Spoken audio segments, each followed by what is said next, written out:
eu já vou pegar essas 3 informações. Olha só. Imaginem agora que vocês estão com texto, só que vocês não têm um dicionário de língua portuguesa. Vocês não têm acesso à internet. E vocês não têm ninguém para perguntar.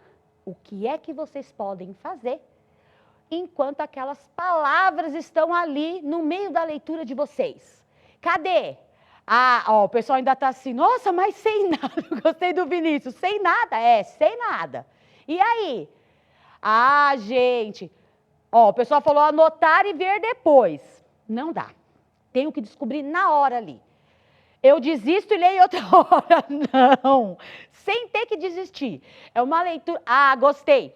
A Kemily colocou que é necessário ler o texto inteiro. Vou de novo puxar vocês o detalhe aqui. Pessoal, exatamente. No nosso texto instrucional da aula passada, nós percebemos que é preciso você ler o texto na íntegra. Por quê? Às vezes, o próprio texto, ele vai esclarecer aquela palavra. E isso acontece inúmeras vezes, só que o importante é que você leia totalmente. Uma vez, 2 vezes, nem sempre é da primeira leitura, mas vocês conseguem. E depois, pode consultar para ver se compreendeu aquela palavra corretamente? Pode, mas não pode parar a leitura por causa disso, tá? Agora, então, nós temos que ir direto para uma prática. Vamos ver isso aqui como funciona em um texto de divulgação científica. Olha aqui. Antes de eu começar a leitura do texto, olha aqui. O que significa a expressão ampliar o repertório? Por que eu vou introduzir isso aqui? Porque a leitura que nós fazemos de qualquer texto e as palavras novas que aparecem, elas servem para ampliarmos o nosso repertório. E o que isso quer dizer? Devemos continuar a leitura para entender a contextualização daquela palavra ou expressão. Ou seja, muitas vezes a pista para compreendermos está no próprio texto. Assim, quando você faz uma leitura global, consegue entender a referência daquela palavra ou expressão. Além disso, você amplia seu repertório e acrescenta mais uma nova palavra ao seu vocabulário, às suas produções, aprendendo cada vez mais. Esse é um dos objetivos que vocês têm quando vocês vão atrás das palavras, né, que no começo eram desconhecidas e durante a leitura tornam-se conhecidas. Agora vamos para o texto direto. Eu querendo acelerar, vamos ver aqui. O estilo do nosso texto, você sabia que a baleia cachalote é a única fonte mundial de âmbar cinzento, matéria básica para a indústria de perfumes caros. Isso aqui, eu vou ler com a entonação de um ponto de interrogação agora. Você sabia que a baleia cachalote é a única fonte mundial de âmbar cinzento, matéria básica para a indústria de perfumes caros? E aí, vocês sabiam disso? Agora eu pergunto para vocês, tem um monte de gente já colocando não. Mas vocês sabem o que é um âmbar cinzento? Alguém tem ideia? Deixa eu ver lá. E o pessoal, não, não. Olha, teve um povo que pôs sim. O que é um âmbar cinzento? Será? Ah, o pessoal falou assim, já ouvi falar, mas não lembro o que é. Isso foi interessante. Vamos ver se a gente descobre. Continuando. As baleias se alimentam de lula gigante, que é engolida inteira. Elas nunca conseguem digerir os bicos duros que permanecem em seus aparelhos digestivos, produzindo uma substância escura e fétida. Este é o âmbar cinzento, consequência de uma falha no sistema digestório. Aqui vocês têm 2 imagens com a lula gigante. Essa segunda aqui, gente, é uma estátua, ela não é uma real, tá? Essa primeira já é uma ilustração real. Por possuírem 4 estômagos, os alimentos digeridos devem ser dissolvidos totalmente nos 2 primeiros. No entanto, quando partes ainda sólidas chegam ao último estômago, uma gosma é fabricada.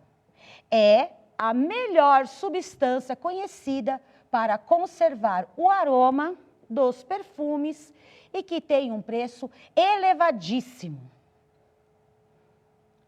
Frequentemente, a cachalote expele o âmbar cinzento, que pode então ser encontrado boiando no mar.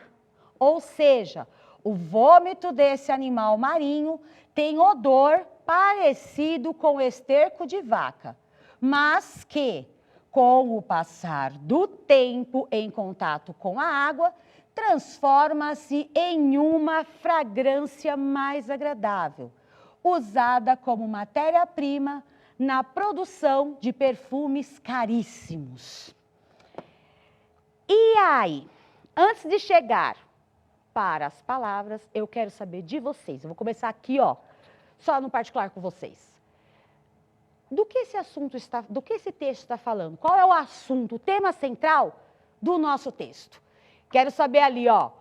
Já colocou, olha que legal, a Amanda já colocou, sobre a produção de perfumes caros. O que mais vocês podem falar sobre o texto? Tem um produto específico aqui, que nós descobrimos, que é exatamente essa substância que torna, né, que preserva o aroma por muito mais tempo e torna o perfume caro. Qual é o nome da substância mesmo? Ó, tá o perfume caro. Eu não aguento. O João colocou, é o âmbar. Exatamente, o âmbar. O Luiz colocou o âmbar das cachalotes. Boa. Agora, só pelo jeito que nós lemos. Âmbar cinzento. Pelo que vocês leram. Agora vocês conseguiriam explicar o que é o âmbar cinzento? Deixa eu ver. Ó, o povo já colocou, o Diogo colocou que é o vômito da baleia. Ó, o Luan colocou que é o vômito da baleia, a Thaís, o Felipe, o Matheus, o pessoal tudo está colocando que é o vômito. Então eu vou aprofundar essa pergunta. Se é o vômito da baleia, por quê? Como que esse vômito se dá que transforme, né, que faz com que a baleia vomite essa substância aí? Acontece uma coisa lá. A baleia tem não sei quantos estômagos, nananã. Eu quero ver se alguém pegou essa parte. Vamos lá. Ó, aguentei. Gostei. O Yuri colocou, ó, o Yuri, o Raul, a Ana Luísa, colocaram que a baleia tem que digerir tudo nos 4 estômagos. Exatamente.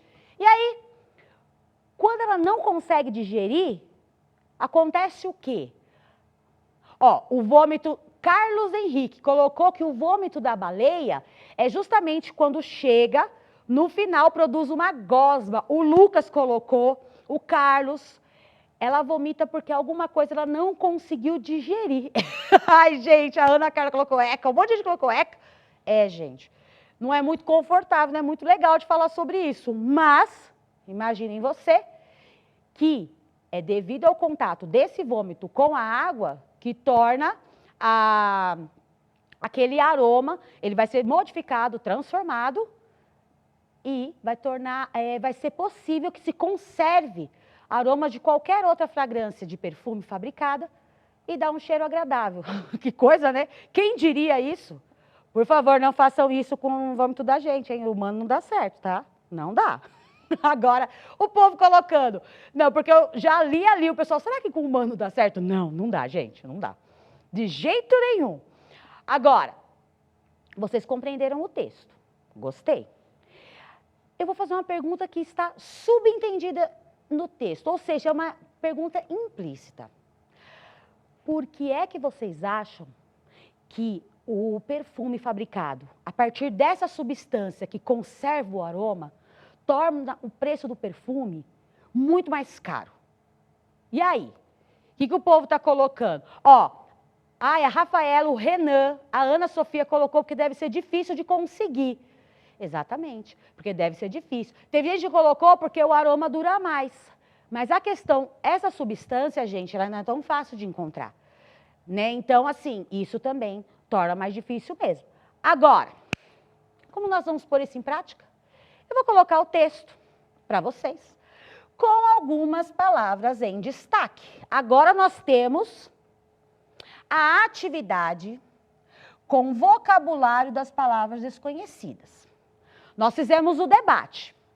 Agora, a partir do debate, eu quero que vocês consigam explicar as palavras que estão no destaque. Então, vamos lá.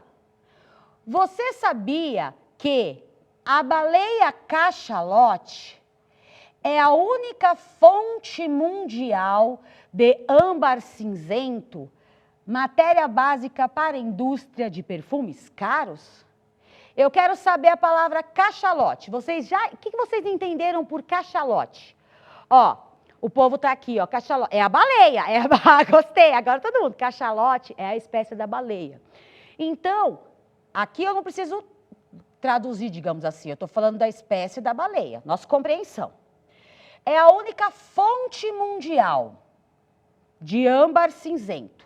Agora, por que fonte mundial? O que vocês entendem de fonte mundial? Ó, o Kaique colocou que é a única maneira. Boa, gostei. Ó, a maneira que acontece no mundo. Boa, gostei. Exatamente, é uma fonte mundial. Então, refere-se mundo todo. Eu vou colocar assim. No mundo. De âmbar cinzento. O âmbar cinzento está sendo explicado aqui, ó. Para que ele serve? Então, a função, matéria básica para indústria de perfumes caros. Aí começamos a explicação. As baleias se alimentam de lula gigante, que é engolida inteira. Elas nunca conseguem digerir os bicos duros que permanecem em seus aparelhos digestivos. O que quer dizer a palavra digerir? Quero de vocês, o que vocês entenderam por digerir? Ó, um monte de gente colocou engolir. Pensa assim, ó, ela já engoliu a lula, já está lá dentro dela. Aí tem um processo aqui dentro e ela não consegue digerir. Lembra dos 4 estômagos? Ah, a Patrícia colocou, ela não consegue triturar, triturar. Tem dificuldade na digestão, o Brian colocou. Então, a gente pode colocar que elas nunca conseguem digerir, ou a gente pode colocar, vou colocar da dificuldade. Elas nunca conseguem. Elas têm, vou modificar daqui, ó. Elas têm dificuldade de triturar. Muito bom. Por causa do elas, pessoal, eu tenho que pôr um acento circunflexo no tem, que é o plural. Os bicos duros que permanecem em seus aparelhos digestivos. O que é o aparelho digestivo? Ó, tem um povo que ainda estava respondendo. Ó, órgãos da digestão. Tem um pouco mais. Órgãos que faz parte da digestão. Boa! A Júlia colocou que no caso do aparelho digestivo é o conjunto de órgãos da digestão. Exatamente. Eu não vou colocar aqui uma tradução, porque nós estamos fazendo essa questão de compreensão mesmo. A nossa segunda aula ainda do tema. Aqui, a substância escura e fétida. Eu quero saber o que significa a palavra fétida. O que vocês entenderam por essa substância escura e fétida? Ó, tá o pessoal que já começou, fedida. Tem a ver? Sim. O Luiz colocou que tem a ver com uma coisa, uma substância fedida. É verdade. Escura, né? Que é um tom escuro mesmo, por isso detecta na água. Então, vamos colocar. E fedida. Que tem mau cheiro, né? Este é o âmbar cinzento. Consequência de uma falha no sistema digestório. Por possuírem 4 estômagos, os alimentos digeridos devem ser dissolvidos totalmente nos 2 primeiros. Esse dissolvidos, por que deveria ser dissolvidos? Ó, tá o povo já começou a colocar assim, que eles deviam ser todos triturados. Sim, derretidos. Boa. Vocês compreenderam, gente? Ó, quinto ano, parabéns, né? Isso mesmo. Eles deviam ser, eu vou colocar, triturados. Totalmente. Aqui. No entanto, quando partes ainda sólidas chegam ao último estômago, uma gosma é fabricada. E essa gosma, o que vocês entenderam dessa gosma? Ó, o Nicolas colocou, é um material escuro. Boa. É uma coisa pegajosa. Eu gostei do Miguel, vou colocar isso, ó. Uma coisa pegajosa é fabricada. É a melhor substância conhecida para conservar o aroma. E o aroma? Quando a gente tem um perfume que a gente fala, exala um ótimo aroma. É diferente do fédido. Ó, o Yuri colocou que o aroma tem a ver com perfume, com cheiro. Gabriel, Kaique, boa. Para conservar o... Vou colocar cheiro dos perfumes e que tem um preço elevadíssimo. O que quer dizer um preço elevadíssimo? O pessoal está no cheiro ainda. Ó, preço caro, começaram. Nicole, Maria, Júlia, muito bem, Manuel. Aqui é um preço caríssimo. Perfeito. Finalizando, frequentemente a cachalote expele o âmbar cinzento. Esse expele, o que vocês entendem por expele? Ó, depois o pessoal já está no preço alto, no caríssimo. Agora de expelir. Ela foi, comeu a lula, processou lá, alguma coisa não ficou bem, ela... Puf. O Davi colocou cospe, a Ana Clara colocou, o Gilberto colocou vômito. Então, a cachalote, vamos para o vômito que faz parte do que a gente está explicando. A cachalote vomita,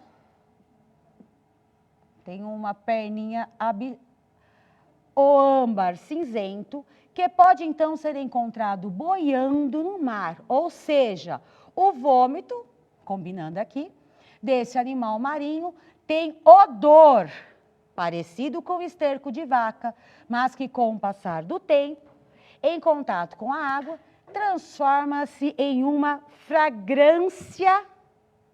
Tenho duas palavras aqui, ó, odor e fragrância. Quero ver as duas ali no chat, pra gente finalizar. Ó, já começou, cheiro, cheiro, cheiro. E a fragrância? Será que a gente pode colocar cheiro também? Ou uma outra palavra que nós já temos? Aí a Luísa colocou, pode ser aroma, pro. Boa, pode. A gente já viu que aroma também é cheiro. Olha aqui, ó. Transforma-se em um aroma, que eu já coloquei cheiro, não vou repetir. Posso colocar. Fiz maior. Um aroma mais agradável, usada como matéria-prima na produção de perfumes caríssimos. E a matéria-prima? Ahá, matéria-prima. Matéria primeira. Nossa, Saulo, legal, é isso mesmo. Gostei de ver. Olha só, eu vou deixar, nós vamos aqui finalizando aqui, vou deixar agora a telinha que vocês podem mandar as sugestões de vocês, a opinião e aquilo que vocês quiserem comentar sobre as nossas aulas. Por hoje a gente fica por aqui. Eu espero que vocês tenham ampliado o repertório de vocês bastante. Nós ainda teremos uma terceira aula sobre esse assunto. E olha, vou sim falar para vocês, não esqueçam de revezar a aula sempre que possível. Isso é muito importante, tá certo? A gente conta com a participação de vocês. Então, tchauzinho, galerinha do quinto ano. Ótima semana. Tchau.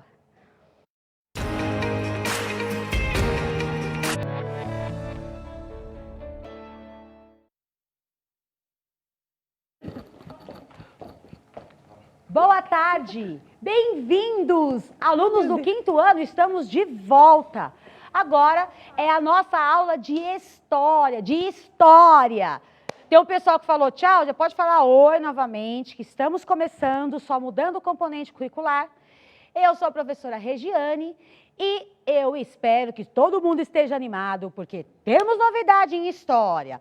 Ó, o pessoal falando assim, ainda é língua portuguesa? Eu acabei de falar, não, é história, certo? Então, para a nossa aula de história, nós continuamos tratando sobre a linguagem, sobre a evolução da linguagem. E o título da nossa aula de hoje é Linguagem, Comunicação e Memória. E eu já quero saber aqui, ó, de vocês, essa questão da linguagem, da evolução da linguagem, ela ajuda vocês no cotidiano? Toda essa evolução que nós tivemos dos meios de comunicação ao longo da história, elas ajudam a gente no dia a dia? Como? Quero ver de vocês lá no chat, ao povo. Sim, sim. Exemplos, quero ver exemplos. Ó, o pessoal está colocando, e ajuda na rapidez da... Nossa, adorei, Fernando, é isso mesmo. Na agilidade da comunicação. Os meios mais modernos ajudam com que a gente se comunique de uma forma mais rápida. Agora, quero que vocês segurem essa informação.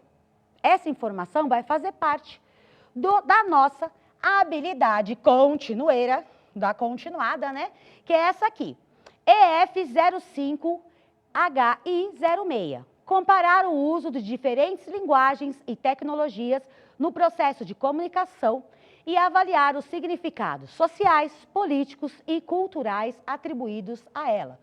Hoje, em especial, estamos nestas características aqui.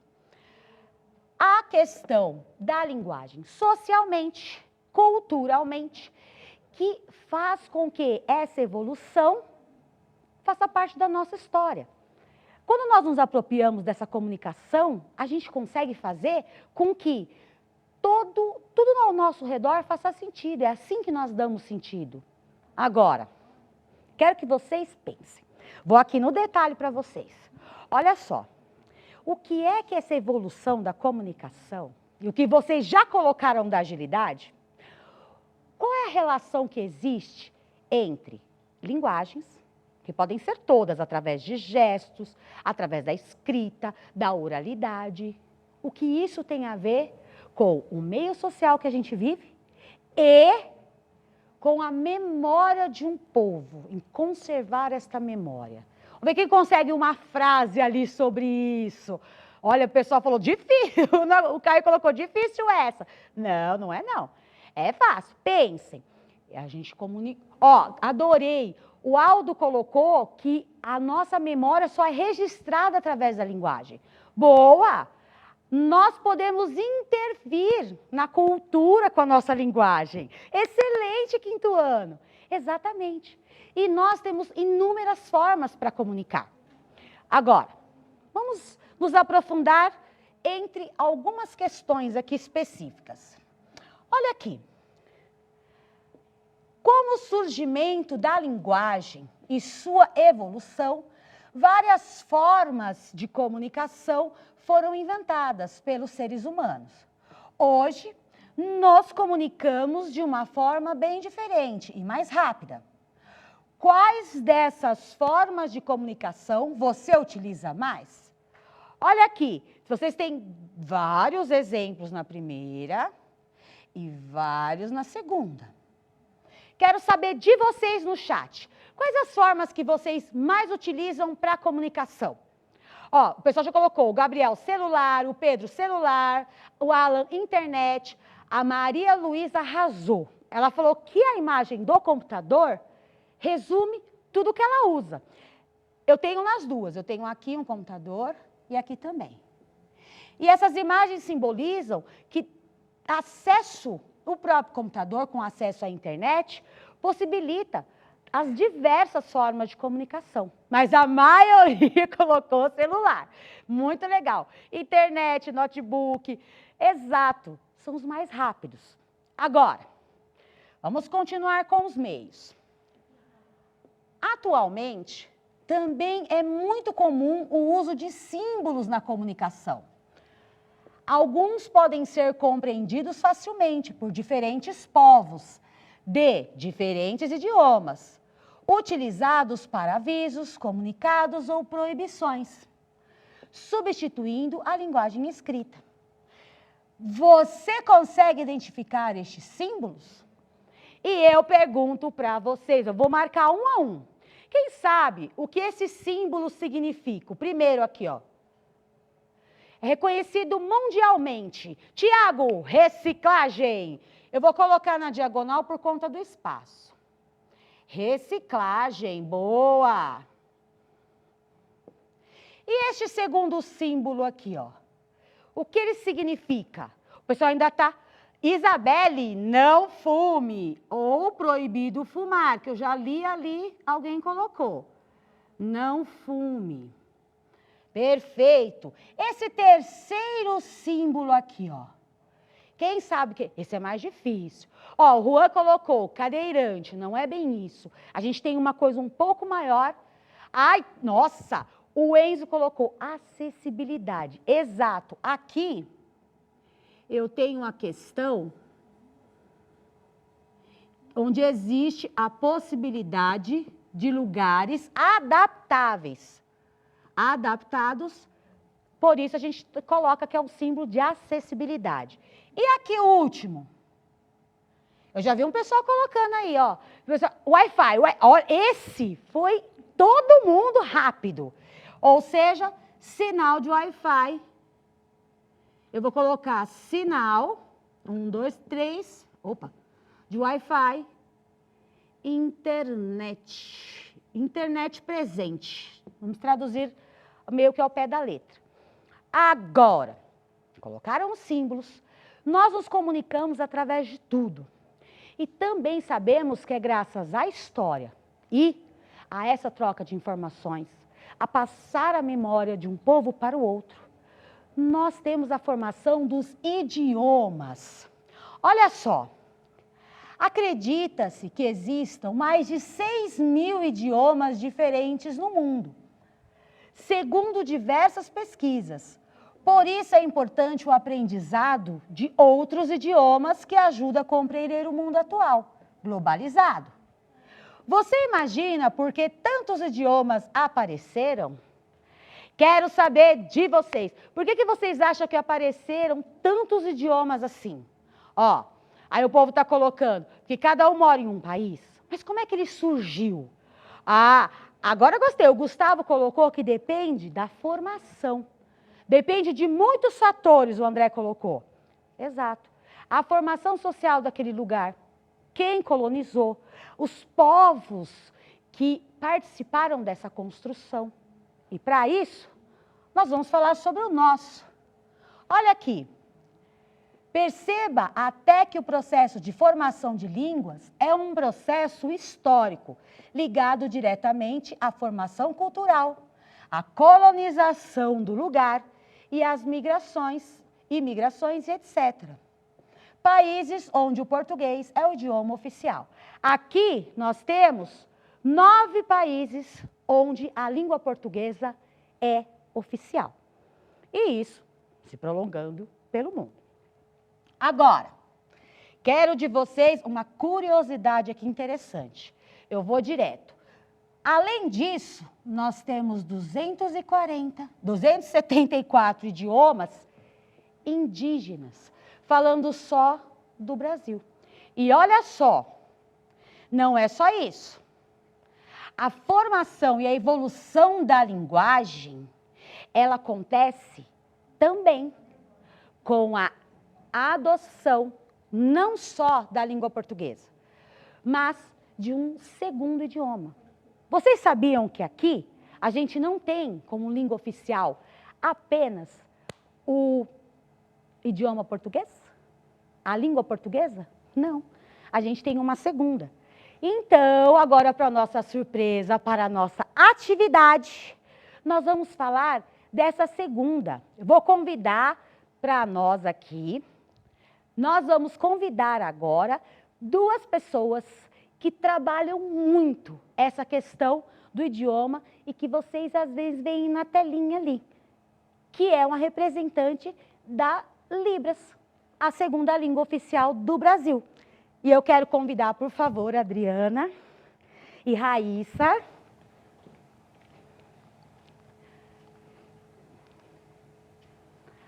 Nós aqui, agora, temos que perceber o quanto é importante a função da linguagem. E a língua brasileira de sinais, ela é super importante. Eu vou fazer 2 perguntinhas para abrir essa importância e eu quero que vocês depois coloquem perguntas no chat. A gente vai responder à medida do possível. Tá bom? Eu posso fazer a primeira pergunta? Você pode nos contar a importância do reconhecimento de Libras como a segunda língua oficial do Brasil? Boa tarde a todos os alunos, professores que nos assistem. Obrigada pelo convite. É um prazer estar aqui para compartilhar essa experiência. Muito bacana essa pergunta. A Libras, ela é uma língua, né? A língua brasileira de sinais. E quem é que utiliza essa língua? A comunidade surda. A comunidade surda do Brasil, né? E ela é uma língua reconhecida, porque há muito tempo atrás a comunidade surda já utilizava, e aí as pessoas pensavam que Libras é mímica, gestos, e não, foi comprovado que Libras é uma língua, porque tem gramática, tem regras específicas e próprias, então a partir daí ela foi reconhecida como uma língua, e ela é utilizada aqui no Brasil pela comunidade surda. E é importante para garantir a acessibilidade, né? Essas 2 línguas são utilizadas aqui no Brasil, tanto Libras quanto português. Excelente! Gente, olha, eu já estou com pergunta lá no chat e as pessoas... uma aluna perguntou, antes de eu dar a minha segunda, tem a ver. Qualquer pessoa pode aprender Libras? Sim, pode. Todas as pessoas podem aprender, tanto crianças, jovens, adultos, surdos e também ouvintes, para garantir essa comunicação, né, que é visual, acontece no espaço, independente da idade. Essa comunicação ela pode fluir, todos podem aprender. E isso garante o processo de inclusão e respeito às diferenças, né, para que a criança surda consiga se comunicar, tenha a sua cultura garantida, assim como as crianças ouvintes têm. Esse é um momento muito importante de aquisição e aceitação da língua, né, a Libras aqui no Brasil. Agora, uma pergunta do Eduardo. Ele pergunta como é que a pessoa faz, a pessoa que escuta, para aprender línguas? Tem uma escola para isso? Legal a pergunta, hein, Eduardo?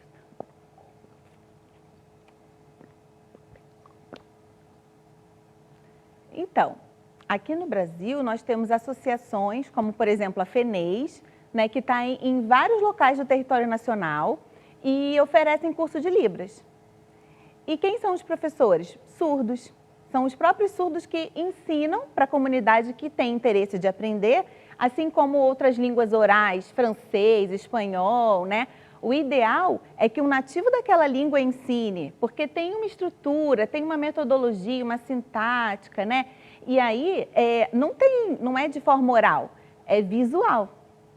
E tem várias escolas e associações que ensinam Libras.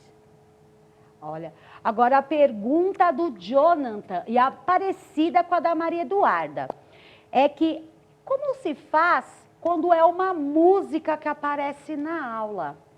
É difícil? Gostei da pergunta. Então, como é que o surdo sente uma música, né? Existem vários tipos de surdo. Tem alguns que sentem a vibração, o movimento, que é produzido pelas caixas de som e gostam disso. Tem uma outra especificidade de surdo que gostam de entender a letra da música, o significado de cada palavra que está ali, né? A intencionalidade de cada palavra, mesmo sem ouvir aquela música, mas sentindo a vibração. Então, dá para ser feito de várias formas. Olha, outra, Porque o surdo também se emociona, né? uma pergunta que eles fazem também, eu não lembro o nome do aluno, mas na hora da aula aqui, tem um preparo antes para saber o que o professor vai falar para fazer a aula? Sim, os professores planejam as aulas, os conteúdos, né? As estratégias e metodologias que vão utilizar, assim como para os alunos ouvintes, escolhem os temas, como é que eles vão mostrar, as imagens, né, de forma visual. E também a contação de história também, associando com o movimento de luta das pessoas surdas, né? E a aceitação da língua de sinais. Deixa eu só fazer um complemento. Aqui, Centro de Mídia, como a gente preparar? Aqui no Centro de Mídias, a preparação da aula é assim. Os professores escolhem, né, montam as aulas, encaminham para nós o PowerPoint. E aí, eu, que sou a consultora surda, e a Amanda, fazemos pesquisas de sinais que se adequam com aquela aula para apoiar o trabalho do intérprete. E aí, para que quando ele esteja ali na frente, o surdo está sempre acompanhando, né, conduzindo, complementando a sinalização dele, assim como a aula da professora Regiane. Uma pergunta excelente, o Marcos perguntou qual é a dificuldade que tem para aprender a ler. Tem alguma diferença para aprender a ler no português para quem estuda Libras?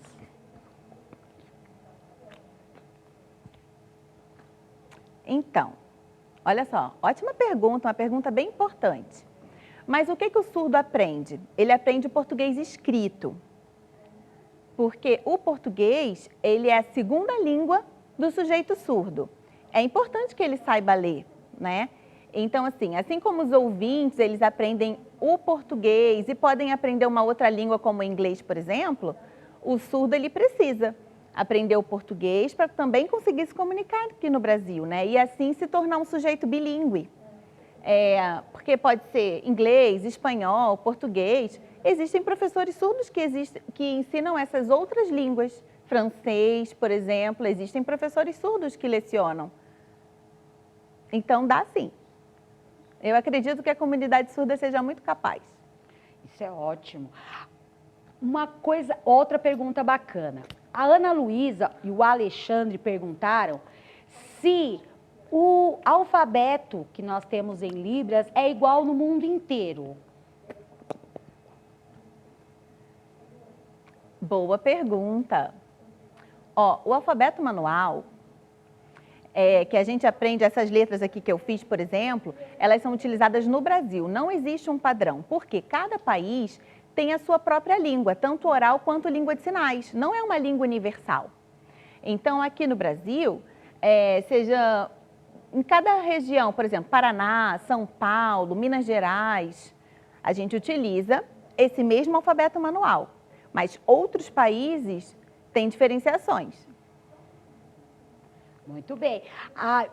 Olha, o Cauã diz que ele tem muita vontade de aprender, porque o pai dele está perdendo a audição e eles acham difícil de conseguir se comunicar. Ele fala que se dá para fazer alguma coisa online para ele conseguir. Cauã, gostei.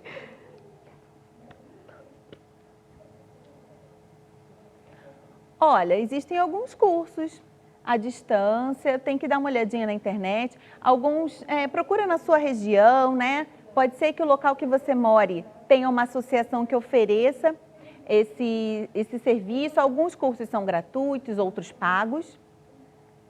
Mas as próprias associações, né, em várias cidades, oferecem esse serviço de ensino da língua, mesmo que já seja adulto. E na internet, você pode procurar também glossários, que são sinais, como se fosse um dicionário, mas é um dicionário de sinais. Por exemplo, você quer saber um sinal específico de um animal. Como é que fala esse animal em Libras? Aí você coloca lá o nome do animal, Libras, e aí você vai encontrar vídeos, imagens, para você relacionar o sinal com a palavra em português. O Vitor, ele perguntou se a Adriana demorou muito para aprender Libras, que ele acha muito difícil. Ó, eu aprendi rápido. Mas o que demorou? É porque eu aprendi tardiamente. A minha história é um pouquinho diferente. Eu nasci surda, e aí os meus pais não sabiam que existia Libras, e eu fui crescendo, fui crescendo. Quando eu estava com 22, 23 anos, que é que eu comecei a ter contato com a língua de sinais. Contato com pessoas surdas, e aí eu aprendi de forma muito rápida, nesse contato contínuo, né? Aí foi aí que eu aprendi. Então não demora, não. A Priscila, eu vou só esclarecer, a Priscila perguntou novamente se Libras era igual em todos os países. Nós já respondemos que não, que assim como os idiomas que nós vimos, aquela quantidade, também existe para Libras. Cada país tem a sua língua de sinais, então é diferente. Agora, a pergunta do Vinícius e da Kathleen diz assim: como que vocês conseguem se comunicar num lugar onde as pessoas não sabem Libras?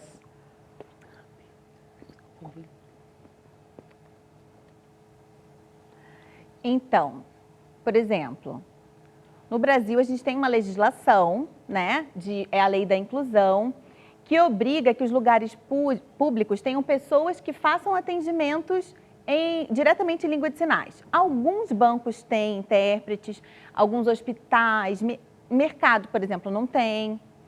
Então, quando eu preciso me comunicar, eu uso o bloco de notas do meu celular, escrevo em português e mostro para a pessoa. Agora, com esse período de pandemia, complica muito, né? Porque eu não consigo nem entender o que as pessoas estão falando. Eu faço leitura labial, mas com a máscara não dá para entender nada. Então, eu mostro com papel e, às vezes, eu sinalizo e tem alguém no local que saiba Libras, aí os funcionários chamam. Também tem o aplicativo que ajuda. Eu falo, ó, isso aqui, ó. E aí a pessoa, quando ela não sabe o sinal, ela abre o aplicativo e tenta se comunicar. São estratégias, né? Vai depender do local, do momento. O Carlos, olha, gente, tem tanta pergunta que tá difícil selecionar.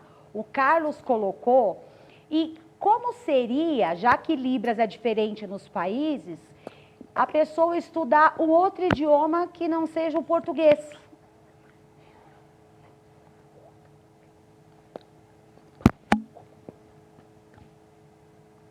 Ó, primeiro, é bom ter contato com a comunidade surda de outros países, né? Porque, assim, só para vocês saberem mais ou menos, aqui no Brasil, por exemplo, sinal de mãe é esse aqui. Lá nos Estados Unidos, é esse. Né? Então, assim, é completamente diferente o sinal para uma mesma palavra, vamos dizer. Às vezes tem o mesmo sinal, mas os significados são diferentes. Aqui no Brasil, isso aqui que eu fiz significa filho. Lá nos Estados Unidos, isso daqui é a cor branca. Então, esse mesmo sinal tem significados diferentes dependendo do local, né? Então, é bom ter contato com a comunidade surda do outro país, né? É como se fosse uma aquisição de outro idioma comum. Lá nos Estados Unidos, o nome da língua de sinais americana é ASL, a sigla. Aqui no Brasil é Libras e a dos Estados Unidos é ASL. Aqui nós temos a língua brasileira de sinais, né? E lá é American Sign Language. Muito bem. Gente, eu sei que vocês têm muitas perguntas. Nós falamos que a linguagem, a língua, o idioma e toda a simbologia que envolve a comunicação, ela é importante em todos os aspectos da nossa história, para continuarmos a perpetuar tudo o que a gente aprende, o que a gente constrói, o que a gente inventa. Mas não podemos nos aprofundar mais nesse assunto, não na aula de hoje. Quero agradecer a participação da Adriana, a participação da Raíssa, a participação de todos vocês. Vamos colocar o último, isso aqui eu pulei. Manda mais um. Aí. Não esqueçam que vocês podem mandar a opinião de vocês, a sugestão na nossa consulta de aula. E espero que vocês tenham aprendido muito, porque é enriquecedor para todos nós sabermos que há várias formas de comunicação importantes para a nossa evolução diária. Muito obrigada a todos, até a próxima aula. Tchauzinho!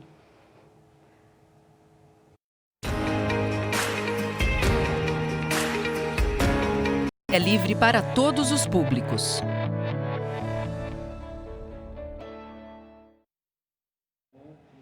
Boa tarde, galerinha do 5º ano. Chegamos à nossa última aula do dia. É isso mesmo. E vocês já sabem, se eu, professora Aline Gac, estou na área, é porque é mais um dia de matemática. Pessoal, eu estava aqui agorinha assistindo a aula da professora Regiane e que aula maravilhosa, não é mesmo? Espero que vocês todos estejam animados para a nossa última aula do dia, certo? Pessoal, vocês já sabem. Vamos lá, pegar o material para fazer os seus registros diários. Enquanto isso, eu venho aqui no detalhe dar o meu recadinho de hoje. Pessoal, eu quero mandar um beijão a todos da escola Manuel Borba Gato. Também quero mandar um beijão a todos os alunos, professores e pais da escola Elide Aparecida Carlos. Também um beijão a todos da escola Francisco de Assis Reis. E um beijo especial a todos os alunos, professores e pais da escola Luiz Hipólito, que fica em Americana. E, por fim, a todos da escola Wanda Bento Gonçalves. Muito obrigada pela presença de vocês no aplicativo Centro de Mídias, no YouTube e em todas as redes sociais, certo? Pessoal, vamos começar com a nossa habilidade do dia? Eu tinha dito na nossa última aula que a gente ia continuar falando de frações equivalentes por um tempo ainda, certo? Mas hoje a nossa habilidade muda. Então, a gente continua nesse mesmo tema, mas agora com uma outra habilidade que eu vou colocar na telinha para vocês, certo? A habilidade é essa daqui, vamos lá. EF05 MA04B. Produzir diferentes escritas nas representações fracionária e decimal, com apoio em representações gráficas, identificando as frações equivalentes. Pessoal, só para retomar aqui um pouquinho. Nós fizemos a leitura de fração e a escrita de frações. Nós nos apoiamos muito nas representações gráficas, que são as imagens, para definir o que era equivalente ou não, certo? Agora, nesse momento, e na verdade as primeiras habilidades elas eram para reconhecer. Então, vocês vão perceber que antes a gente estava trabalhando o reconhecimento de frações equivalentes. Agora a gente muda a habilidade para produzir frações equivalentes. Vocês percebem a diferença, hein, pessoal do chat? Nas primeiras nós estávamos reconhecendo o que são frações equivalentes. Agora a gente passa a produzir. É isso mesmo. Então hoje a gente vai descobrir como se faz para produzir frações equivalentes. E quem vai fazer isso são vocês, certo? Mas antes disso, aqui no detalhe, eu vou voltar. Eu falei para vocês que eu sempre olho o chat, certo? E eu vi muitas dúvidas sobre o que é a palavra equivalente. Ah, mas o que é equivalente? O que é equivalente?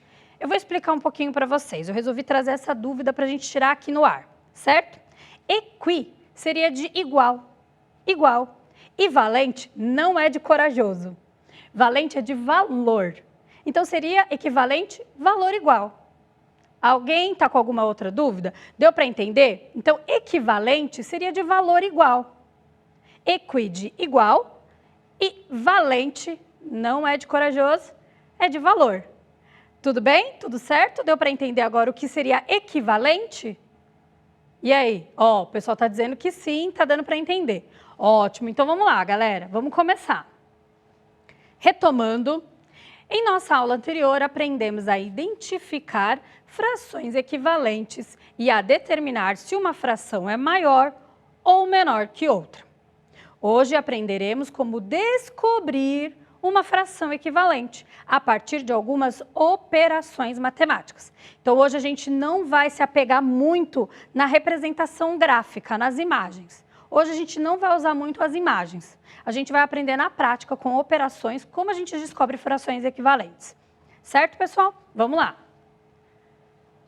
Essa imagem a gente já utilizou nas nossas outras aulas. frações equivalentes aparentemente são diferentes, mas que representam o mesmo resultado. Eu vou reforçar aqui com vocês um pouquinho. Aparentemente, aqui, elas são diferentes porque o número das frações, se vocês perceberem, são diferentes. 1/2, 2/4 e 3/6. Mas elas representam o mesmo resultado, porque nessas 3 imagens que nós temos aqui, a gente pegou metade da imagem, metade desse círculo, metade desse todo, desse inteiro, certo? Só queria reforçar, principalmente para os alunos que estão pegando a aula agora pela primeira vez e não assistiu na semana passada, e também para a gente relembrar, porque, né, segundou, né, galerinha? E aí eu sei que às vezes no final de semana a gente esquece algumas coisas, certo? Vamos lá? Vamos continuar? Como descobrir uma fração equivalente? Para descobrir uma fração equivalente, prestem bastante atenção que parece difícil, mas não é. É super fácil, é só prestar atenção, tá? Vamos lá? Para descobrir uma fração equivalente, podemos dividir o numerador e o denominador de uma fração por um mesmo número, diferente de zero. Assim, obteremos outra fração equivalente à primeira. Olha aqui o nosso exemplo, galera. Eu tenho essa primeira fração, que é a fração 4/6. Certo? E aí eu queria descobrir uma fração equivalente, mas eu não tinha a representação gráfica. Eu não tinha a imagem para me ajudar, que nem teve nas aulas passadas. Então, eu utilizei a divisão e dividi o número de cima por 2 e o número de baixo por 2. 4 dividido por 2, 2. E 6 dividido por 2, 3. Assim, vou até apagar aqui para vocês visualizarem melhor. Com a fração 4/6 dividido por 2, eu descobri a fração 2/3, que é uma fração equivalente. Certo, pessoal? O que eu quero que vocês prestem atenção aqui comigo? Venham aqui comigo para vocês entenderem. Galera, a divisão ela tem que ser feita pelo mesmo número na parte de cima, mesmo número na parte de baixo. Eu não posso, em hipótese nenhuma, dividir a parte de cima por um número e usar um outro número para dividir embaixo. Não. A fração só será equivalente se você dividir pelo mesmo número. Todo mundo está entendendo? E aí? Pronilva falou que é muito fácil. É isso mesmo, só precisa prestar atenção, né, galera? E aí? O pessoal está conseguindo entender? A Rebeca disse que sim, o Micael disse que não. Micael, a gente vai voltar nesse assunto. Eu tenho certeza que você vai entender. Presta um pouquinho de atenção agora, certo? Então, vamos lá. Dizemos que 4/6 é equivalente a 2/3. Então, peraí, pessoal, eu tinha uma fração, vou até desenhar aqui para vocês entenderem. Eu tinha essa fração. E eu precisava descobrir uma fração equivalente a 4/6. O que eu fiz? Eu dividi o 4 por 2 e dividi o 6 por 2 também, certo? Eu obtive nessa divisão a fração 2/3. Pessoal, é simples, Eu dividi 4 por 2 e dividi 6 por 2. Obtive a fração 2/3, que é uma fração equivalente a 4/6, certo, pessoal? Vamos, então, agora responder algumas atividades referente a essa fórmula, para ver se vocês entenderam. E aí, vamos lá? Então, vamos lá, pessoal. A gente tem essa fração aqui, 3/12. Essa é a fração que eu tenho. Eu já, inclusive, dei para que número que a gente vai dividir. A gente vai dividir por 3, para obter uma outra fração equivalente. Então, 3 dividido por 3, pessoal, quem sabe aqui para mim? 3 dividido por 3 seria quanto? Será que alguém aqui do nosso chat, Felipe Alves, respondeu que é 3. 3 dividido por 3, na verdade, é 1, pessoal. Como eu vou fazer? Vou dividir 3 balas para 3 pessoas, 1. É isso mesmo. E a divisão de 12, vou até fazer aqui de outra cor para vocês entenderem. Eu fiz esse movimento aqui, pessoal. 3 dividido por 3. Agora eu vou fazer esse aqui. 12 dividido por 3. E quanto é 12 dividido por 3, pessoal? O pessoal já está colocando a fração, muito bem. 4, o Enzo falou 4, Samuel também. Muito bem, pessoal. 12 dividido por 3 é igual a 4.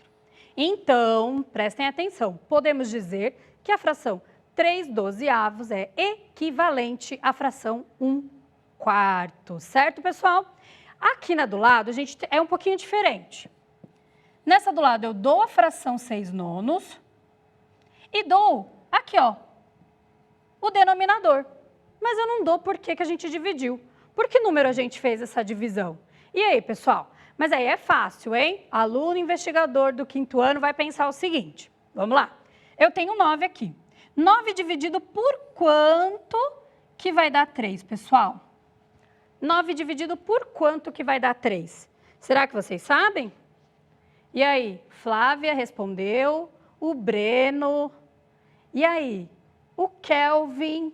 É isso mesmo, pessoal, vocês estão todos corretos.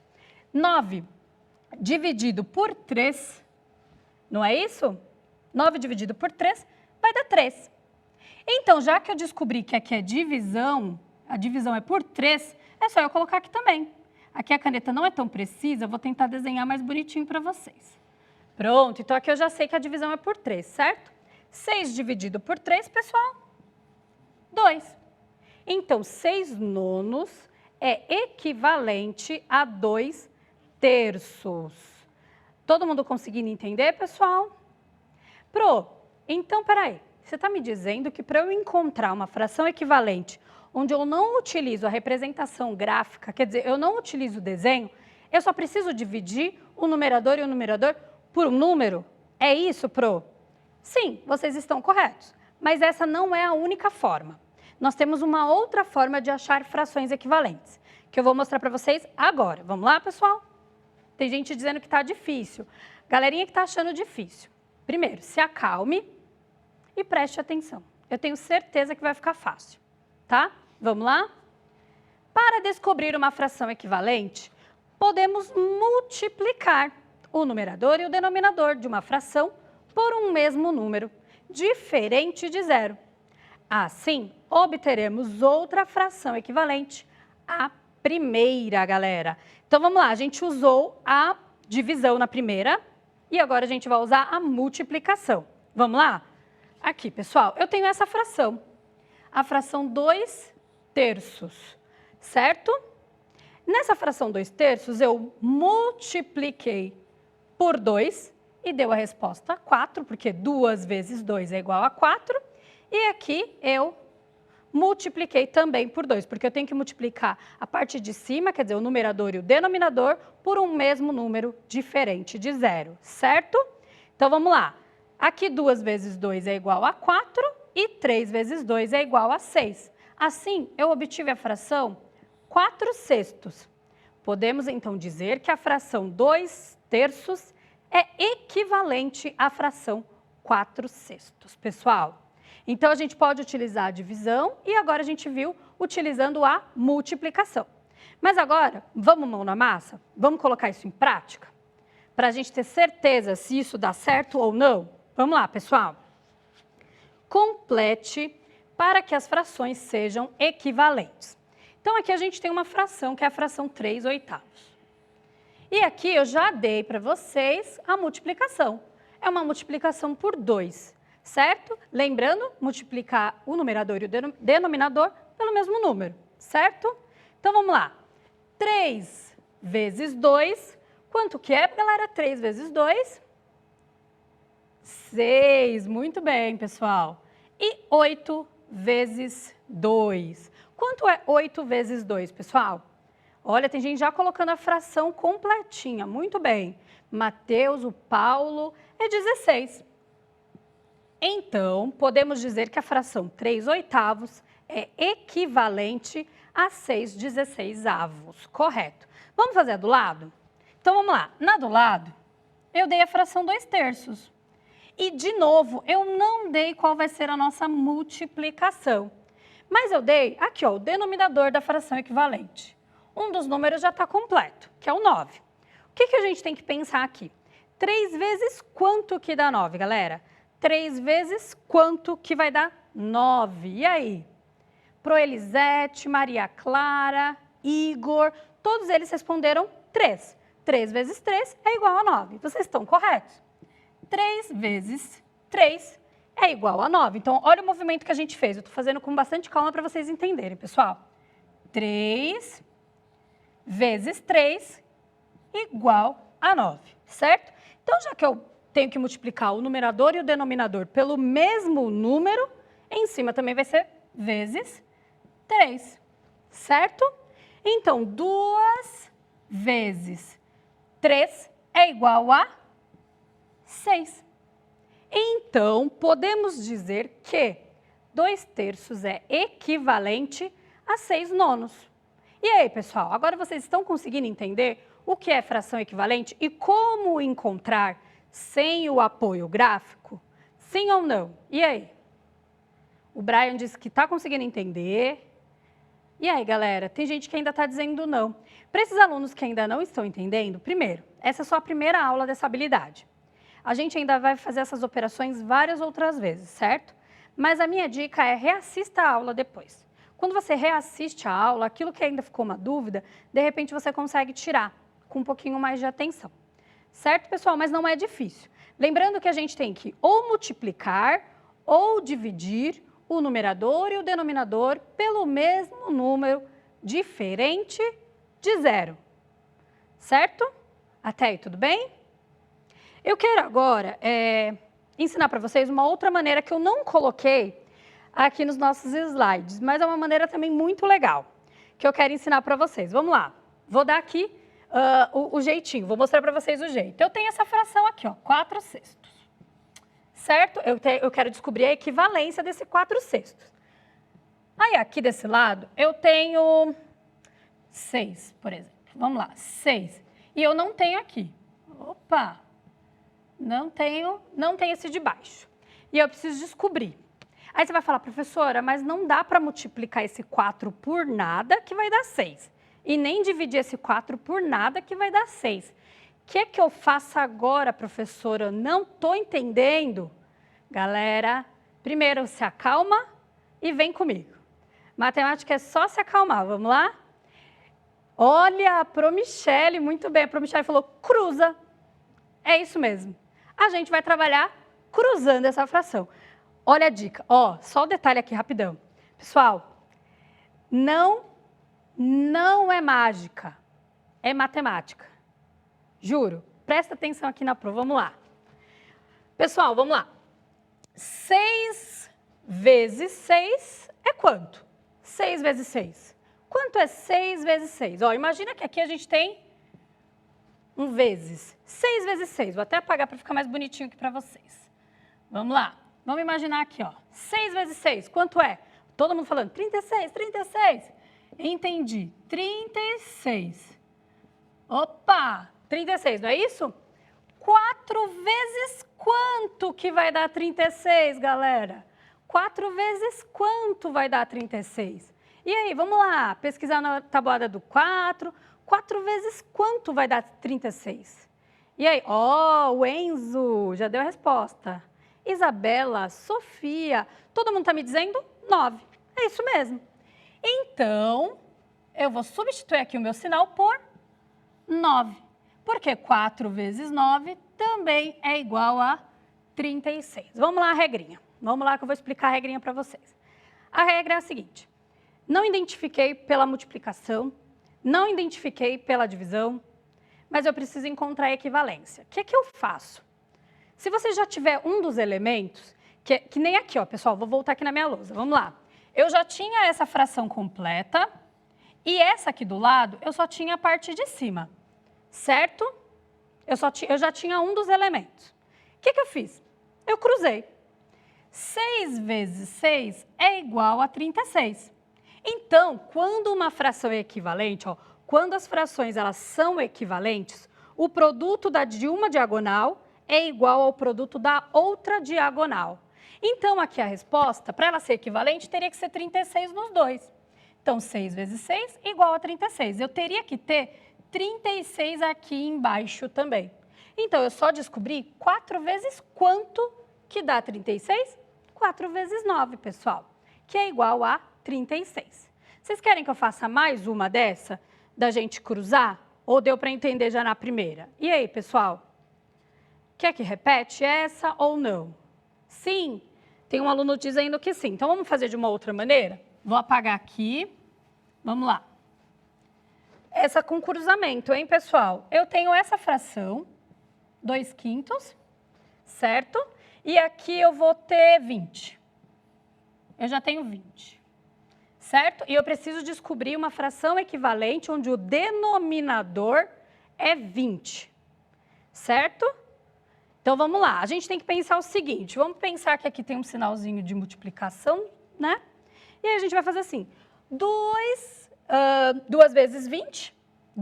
Aqui, ó. Vou até fazer um sinalzinho com uma outra caneta para vocês entenderem. 2 vezes 20 é igual a 40. Mas agora, 5 vezes quanto que vai dar 40? 5 vezes quanto, pessoal, que vai dar 40? A Proluci já deu a resposta. Quem mais? Pronilva. A Lara. É isso mesmo, galera. 5 vezes, vamos lá, 5 vezes 8 é igual a 40. Opa, 40. Olha aqui, pessoal. Então, eu cruzei e descobri uma outra equivalência. Então, 2/5 é equivalente a 8/20. Certo, pessoal? Porque vamos lá, vou repetir. Quando as frações são equivalentes, o produto de uma diagonal é igual ao produto da outra diagonal. Certo, pessoal? Agora, vamos lá.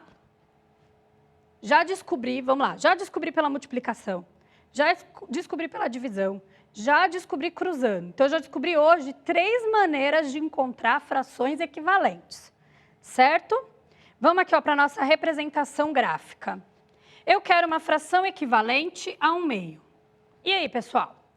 Olha, ó, já dei até a imagem para ficar mais fácil para vocês. Uma fração equivalente a 1/2. Me dê alguma ideia aí, pessoal? E aí? 2/6? Acho que 2/6 é um pouco pequeno, pessoal. Só a gente pensar aqui, ó. 1/6 mais 1/6... Não pode ser, porque cortou o meu 1/2, certo? Então, vamos lá. Uma fração equivalente a 1/2, 3/6, olha, alguém colocou, a Pietra colocou 3/6. Isso mesmo, a Roseli colocou 3/6. Pessoal, é só a gente aprendeu na última aula, né? Aqui, ó, ocupam o mesmo espaço. Vou até rabiscar aqui para vocês visualizarem. 3/6. Pessoal, agora eu quero uma equivalente a 2/4. Por favor, vamos lá. Observem a nossa imagem e determine uma fração equivalente a 2/4. Se vocês prestarem atenção, 2/4 está aqui, ó. 1/4 mais 1/4, 2/4. Aqui, ó. Esse é 2/4. Eu quero uma equivalente a 2/4. Qual vocês colocariam para mim? 1/2, isso. 3/6 também pode ser, hein, pessoal? Olha lá, ó. 1/4 é sim, aqui, ó, 1/4 é equivalente a 3/6, desculpa, que também é equivalente a 1/2. Mas aqui eu vou colocar 1/2. Mas não que 3/6 não seja, tá? É também. Mas agora eu tenho uma pegadinha. Vamos lá? Eu quero a equivalência a 2/3. Vamos lá, eu vou até limpar aqui para vocês prestarem atenção. Para vocês olharem a imagem. Vamos lá. Eu quero a 2/3. 2/3 é isso aqui. Ó, olha essa imagem amarela. 2/3, pessoal. Aqui é equivalente a 2/3. 1/3 mais 1/3, 2/3. Qual é a equivalência a 2/3?